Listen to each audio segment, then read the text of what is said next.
Olá pessoal, vamos lá continuar aqui o nosso trabalho lidando agora com as listas, né?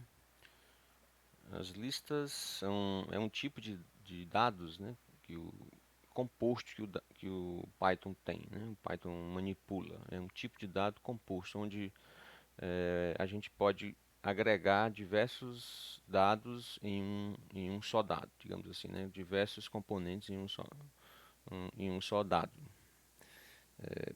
Uma lista, a gente existe outros tipos, né, de dados compostos no Python, de tipos de dados compostos, mas a lista eu acho que é um dos mais flexíveis que tem. A gente escreve uma lista da seguinte maneira: a gente cria uma variável, né, cria uma variável que pode ser, no caso aqui, números, atribui um igual e abre um colchete, e aqui você coloca os elementos da lista separados por vírgula, né? Vou colocar aqui 0, 1, 2, 3, 4, 5. Pronto, 0, 1, 2, 3, 4, 5. Dou um Enter aqui. E já nós criamos essa lista aqui, que é um tipo de dado composto. Ele é composto desses componentes aqui internamente, que são esses números inteiros, né?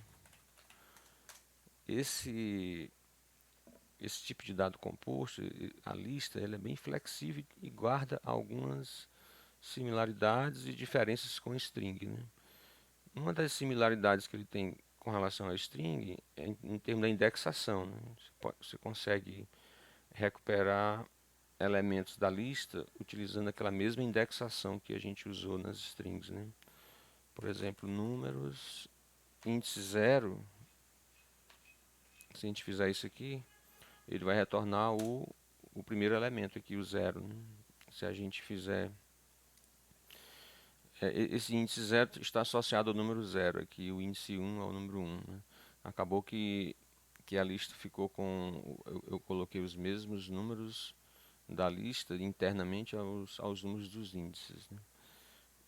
Mas o acesso aos componentes da lista são feitos da mesma forma que nas strings. Outro exemplo aqui, ó, números menos um, entre colchetes menos um, ele vai retornar número 5, né? Que é o menos um aqui. Lembrando que aqui é o menos um, o 4 é o menos 2, o 3 é o menos 3 e assim vai. E também a lista retorna outras sublistas, né? A gente pode retornar outras sublistas, por exemplo, aqui números, eu quero uma lista do menos 3 pra, até o último, né? Digamos assim, o último elemento. O menos 3 é o 3 aqui, né? O menos 4 é o menos um, menos 2, menos 3. Até o último elemento da lista. Então ele vai trazer o 3, 4 e o 5. Muito similar ao que a gente viu nas strings, né? Da mesma forma também. Bem similar ao que a gente viu nas strings. Se a gente tentar acessar um elemento de fora um elemento com índice que extrapole a lista, ele vai dar um erro, né? Por exemplo, aqui no números, vamos tentar acessar o elemento 10 aqui, né? O elemento 10 não existe, né? Então ele deve dar um erro aqui, né? Pronto, números 10 ele dá lista, índice da lista fora do alcance, né? Digamos assim, ele não dá. Vamos ver agora como é que ele se comporta em termos de índices de sublistas, digamos assim, né? Sublistas, números. Eu vou pegar aqui do elemento 3 até o elemento 10, né?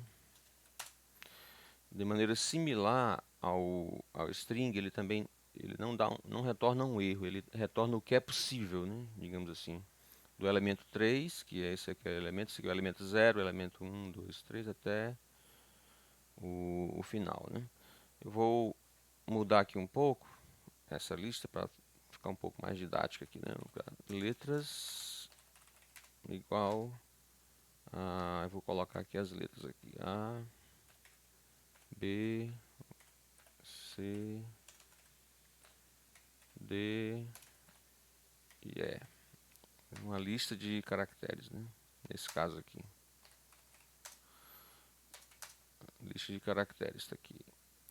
E eu vou fazer então esses mesmos comandos que eu fiz anteriormente aqui.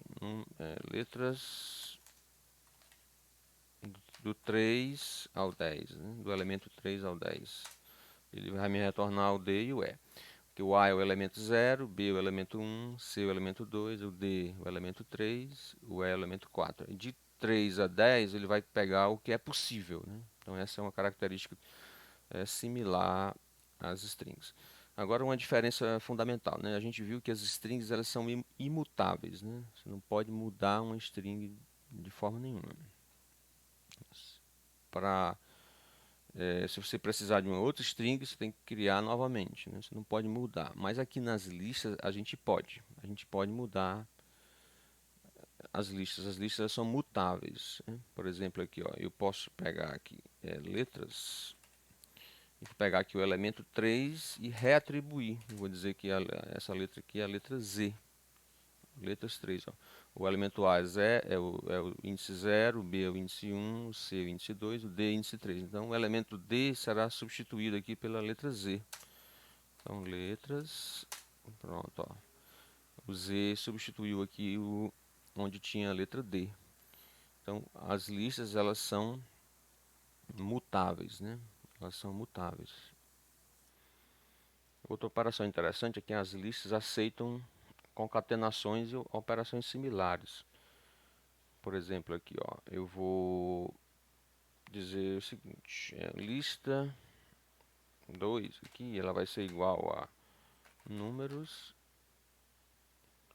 Então, vamos mostrar aqui o que é que tem na lista números, que tem de 0 a 5, e o que é que tem na lista letras, que tem de A, B, C, Z, E. Né? Eu vou colocar aqui, ó, nova lista, ela vai ser igual a números mais letras. Vamos ver o que vai acontecer aqui, ó. Nova lista, ela concatenou, a soma concatenou as duas listas. Ele juntou a lista de números com a lista de letras numa lista só, nessa nova lista. Então observe que dentro de uma lista não precisa os elementos serem do mesmo tipo, né? Não precisa. Então a gente está colocando aqui números e letras simultaneamente. Vamos observar agora aqui uma das coisas mais úteis que a gente pode fazer com as listas, né? Por exemplo, aqui vamos na lista de letras aqui. A, B, C, Z, E. Para a gente acrescentar um elemento a mais na lista, a gente pode fazer assim, a gente pode fazer letras, ponto, append, e pode colocar aqui o elemento aqui que a gente quer. Por exemplo, aqui o Y, né? Pronto. Nesse caso aqui, o letras passou a ter, além dos elementos anteriores, o elemento Y aqui. Então ele mesmo, o próprio Python, ele identifica a lista, vai até o final dela e acrescenta um elemento a mais. A gente não precisa passar um índice, né, para acrescentar um valor, né, utilizando esse método append aqui. Isso é uma das coisas bastante úteis, porque a gente vai, as listas normalmente são usadas, a gente vai construindo a lista, né, a gente vai criando a lista. E aí, para não precisar ficar lembrando dos índices nem do tamanho da lista, a gente usa o append. Inclusive, o tamanho da lista pode ser identificado com letras, com essa função len. Né? Len de letras 6. São 6 elementos nas listas. Né?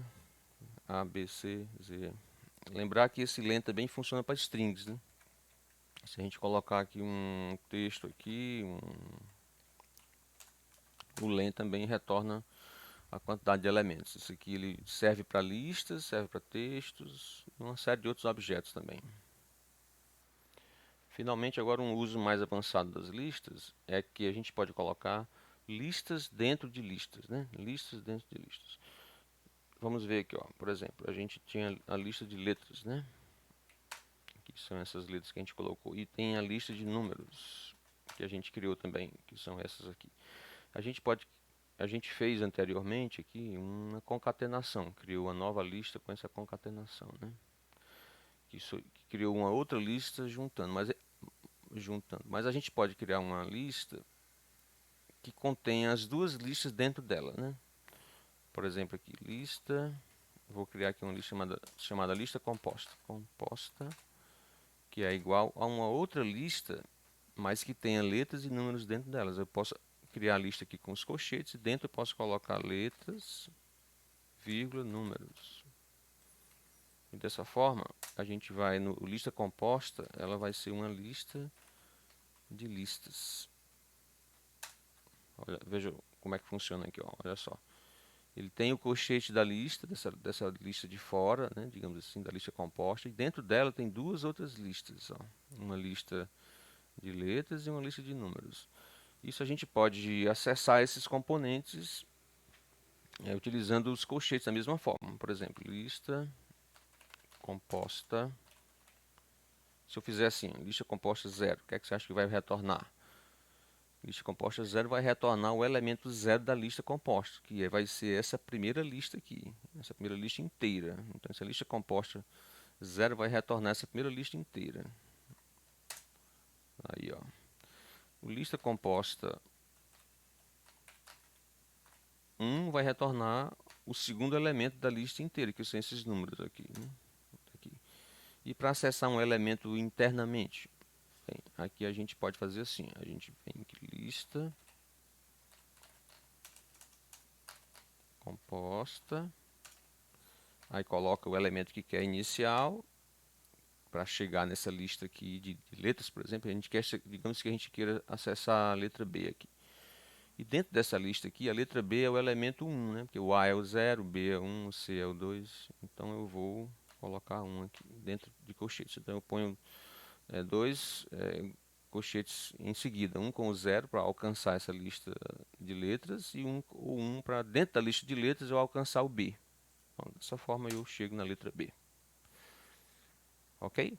Bem, então é isso. Isso aqui é a nossa introdução com listas. Vamos dar uma pausa aqui e a gente vai agora, em seguida, dar um início em relação à programação, como programar dentro do Python, tá?